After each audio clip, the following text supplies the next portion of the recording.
মামা তুমি যদি অধৈৰ্য হোৱা দুৰ্যোধনক কোনে সান্তনা দিব? ঠিক কৈছা শৈল্য, মই যদি অধৈৰ্য হওঁ দুৰ্যোধনক কোনে সান্তনা দিব? ঠিক কৈছা শৈল্য। মামা আমাৰ শক্তি আছে, আছে মামা, সামৰ্থ্য আছে, আছে মামা, সহ্য বীৰ্যত আমি এতিয়াও হীন হোৱা নাই। নাই মামা। ইয়াত কথা আছে শৈল্য, ইয়াত বহুত কথা আছে আৰু সেইবোৰ থাকক। শৈল্য মামা তুমি তুমি এইবাৰ সেনাপতি হ'ব লাগিব শৈল্য। তুমি পাণ্ডৱক মৰমৰ চকুৰে চোৱা ভীষ্ম অথবা দ্ৰোণ নোহোৱা। তুমি শৈল্য, তুমি পাৰিবা কোৱা? পাৰিম মামা।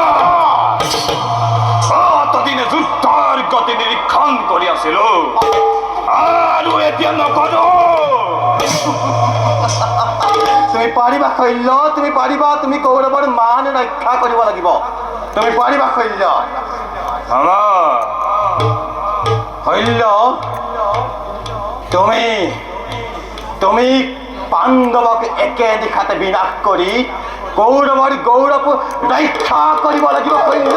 মামা এদিনৰ ভিতৰতেই পাণ্ডৱক বিনাশ কৰে কৌৰৱৰ জয়ত কথা উৰুৱাব পাৰো মামা।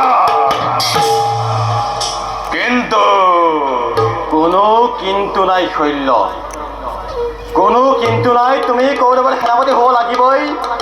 তুমি পাৰিবা শৈল্য, তুমি পাৰিবা।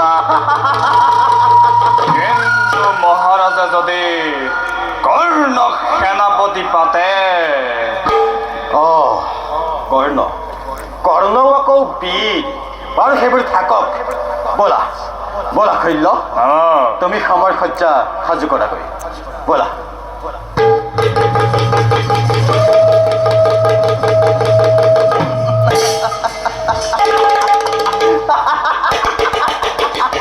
মূৰ্খ মানৱ, তয়ো পতংগ, তয়ো যা যাবি শৈল্য, তয়ো যা যাবি।